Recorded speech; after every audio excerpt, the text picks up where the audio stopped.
Yo, welcome to Hot Box to Pick. My name's Q. This is Joe. This is Black Sheep Betting. We're glad that you made it. We're here to talk about the Jets, the feature of Hard Knocks this year.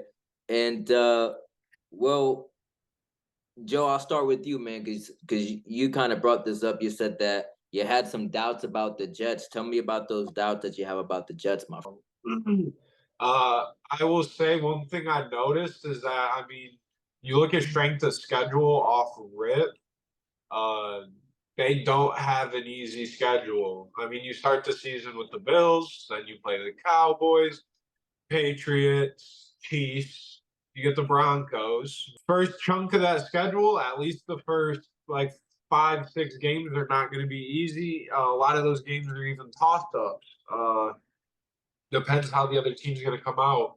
So I also saw that they were only minus 130 to make the playoffs, which does worry me a little bit. As someone who looks at the number the book is giving, I feel like, I don't know, if this says anything, they were minus 134 or 5, depending where you look, to make the playoffs. Dalvin Cook signs no movement. And the Lions are actually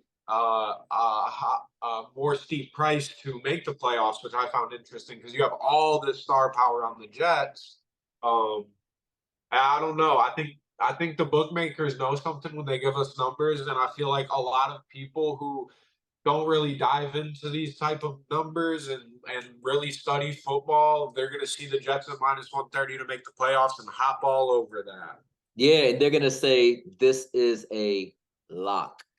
And we know that in football, there's very far and few locks, between.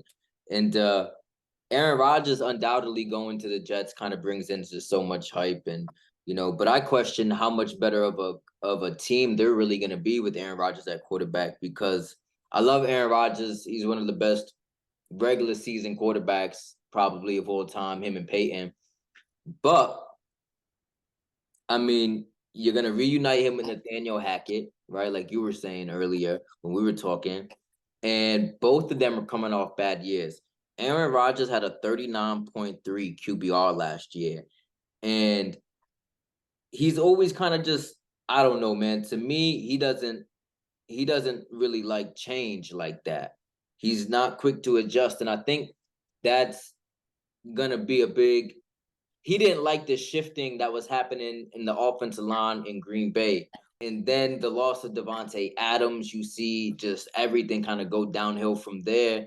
And him not really entrusting younger receivers. And I think that that's a testament of what he's bringing to the Jets with, these young receivers like Garrett Wilson, right? But he brought over Lazard and Cobb, and I think Lazard is dope. I think, could be a good addition to them, but I worry about their offensive line. I don't think he's going to have time to throw the ball. If you look at, like you said, the strength of schedule is probably one of the hardest in the league simply because they're in the AFC East. So they got to play the Bills twice. They got to play the Dolphins twice. They got to play Bill Belichick twice. I don't say the Patriots because, like, when you play the Patriots, you're really playing Bill Belichick. But their defense last year was phenomenal, and Sauce Gardner and the whole unit, and they're bringing pretty much everybody back. And I think their defense could keep them in a lot of games. But kind of the hot take that we were talking about earlier, Joe, was them to not make the playoffs might be the nail in the coffin for Aaron Rodgers' career.